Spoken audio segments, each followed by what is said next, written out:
Welcome, everyone, to episode 3 of Lunchbox Sociables with Leo Troy. Yeah, I'm not doing the wave. What are we talking about today, Leo? We, I think we're just going to do more flannel. More flannel. Oh, yeah. So if you were a rapper, that would be your rapper name, Mo Flannel. I'm not going to feature a song today because we just have too many questions to get to from the mailbag. So we'd like to get those. A few little extra little things, but no featured song today. Okay, let's get to it. Okay. You have a few 8-tracks next to you. Yep. Tell me a little bit about that and your history with 8-track players. Well, back when I was a teenager, I had an 8-track I got from a fire sale, literal fire sale, and I made a little power supply to be able to hook it up so I could hear the music. I had a speaker, and I just used 2 pieces of wire to connect the speaker up. So I just let the speaker sit. I should get an old speaker. Just let the speaker sit on the table with the 8-track.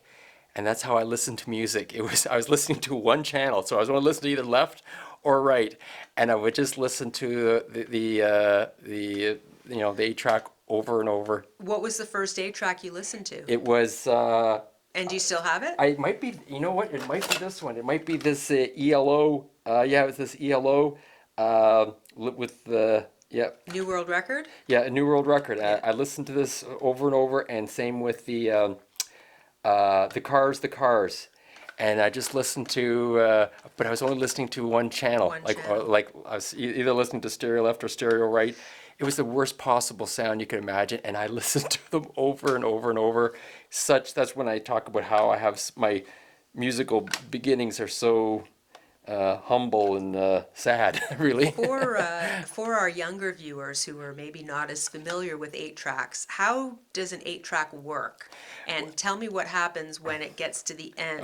Yeah, so it's very much like a cassette in the fact that it's using magnetic tape, but it's a continuous loop, so it will go forever. But they put 4 channels on it, or 4 tracks on it, and as it got to the end of one, it would switch over and go to the next track. However, when an album was created, designed for vinyl, the timing wouldn't always work out because they knew that, okay, I need to put 4 songs on one side and 5 on the other type of thing, or 5 and 5 or 6 and 6, and it could work out on vinyl.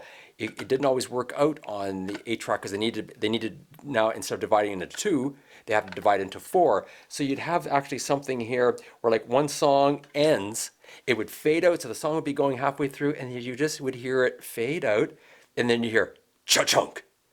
And then the song would fade back up again. So, as I always said, that must have been great for stopping unwanted pregnancies. Like, oh, wait a second, let me think here. Yeah, I don't want to do this.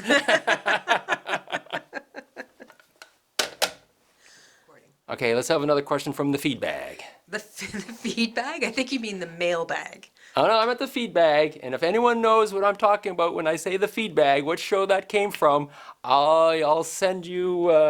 Put it in the comments. I'll send you an 8-track. Look at this, Cutting Loose from the '70s. There's Maggie May, Best of My Love. You Ain't Seen Nothing. Oh, I'm keeping that.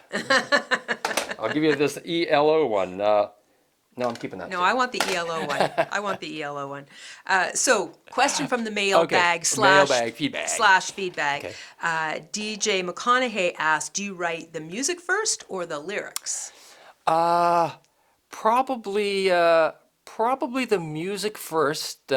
Sometimes I keep a little book of ideas for when it comes for lyrical ideas, little thoughts. So I keep a little book that I draw from. Sometimes both come at the same time. I struggle the most with is finishing the song with the lyrics. We got a lot of mailbag questions. You do have a lot of feedback questions, yes. See? Feedback. She has several questions, actually, okay. so I'll ask you a couple. What band or artist inspired you the most? Oh, well, probably my cousin's band, four of a kind. When I saw them perform, I was like 10, and they were performing on the back of my uncle's float, like a float for in a parade, and they were playing "You're 16" over and over and over. So that was a huge inspiration for me as a 10-year-old boy. But to actually be wanting to be a musician, probably the Beatles. When I came across some Beatles music, it would be the Beatles. What was your first concert? David Bowie, 1982. Was that the Glass Spider or the Spiders from the? It was whichever one to promote Let's Dance album. So it was 1983, So, yeah. the Serious Moonlight Tour. Okay. And the reason I know that is because I went to that concert Okay. too. But I saw it in Montreal at the Oh, Forum. okay. You I probably saw it at I said Toronto? Toronto at the CNE. At the CNE. Yeah. Okay, so yeah, the Serious Moonlight Tour, which was for the Let's Dance album, probably one of my favorite concerts as well. Yeah, I agree with you there. Oh, save that for your podcast. So while we were off camera, I nearly killed myself tripping over all the cables that you've got here on the floor. So I figure I might as well ask you, what's with all the cables? What have you got going on here? And really, this isn't too many. So, but yeah, there is a lot of cables. So I selected some, the most common cables that people usually use. This is an XLR cable. So it's a 3-wire cable, also known as a balanced cable. And it's balanced, meaning that there's a ground and a positive and a negative signal, and they cancel each other out to eliminate noise. So they're really good for any length over, I think, 10 feet, 12 feet. The longer the cable, better off having a balanced cable. You'll always see them being used in microphones. Almost all mixing boards have inputs and outputs for balanced XLR cables. Right. Okay. And then I have a standard guitar cable, also known as a TS cable for the tip and the sleeve. It's unbalanced, so there's only 2 wires going in. It's the standard for patch cables. It's the standard for like a guitar cable. More susceptible to noise, but it's what you got to work with when it comes to guitars, but a little touchier. And I think you had commented that it looked so much like a headphone. Yeah, the old-timey headphones Yeah, from back in the day. stop saying old-timey, because those are still good. But here, for an example, that's the adapter for a headphone, and there's 3. So it's a tip, ring, sleeve. So that would be called a TRS cable. That would be a TS cable. That'd be a TRS cable. And that has a ground and another signal for stereo left and another signal for stereo right. Okay? Okay. And then the last one, there's lots of other cables, but the most common ones are the ones I'm talking about, are standard RCA cables. People are used to seeing these in their homes, their home stereo, but they get used a lot in the studio for patching outboard gear, like in the effects units and such. You'll never see them used like on stage or for live performances, but yeah, you see them used quite often in the studio. Okay, thanks. So what's this guitar you've got on your lap here?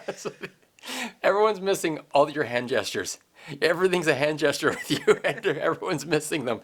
This is my first guitar. This is the Aldegas that my Uncle Rudy took me out to go and buy.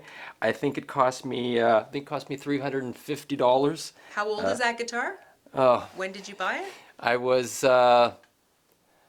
got it in 1981. 1980. I got it in March 1981. Okay, 40 years. It's it's 40 years old. Yeah. Yeah. There's just I love this little guitar. It did me well for a long time. Is there a smoke detector battery in this one too? Yeah, no. And if there was, it definitely wouldn't be working anymore. I know that the very first time that I touched an electric guitar was one of my older cousins, and it was sitting on a stand, and I walked past it, and I just remember doing this. I don't know if it's getting picked up. I did this to the, and I go, wow, that sound. And there was something that just inspired me about this metallic, mechanical kind of It just was just waiting to be plugged in. It just knew that, yeah, it's just waiting. When you were in college, you had to make an electronic guitar?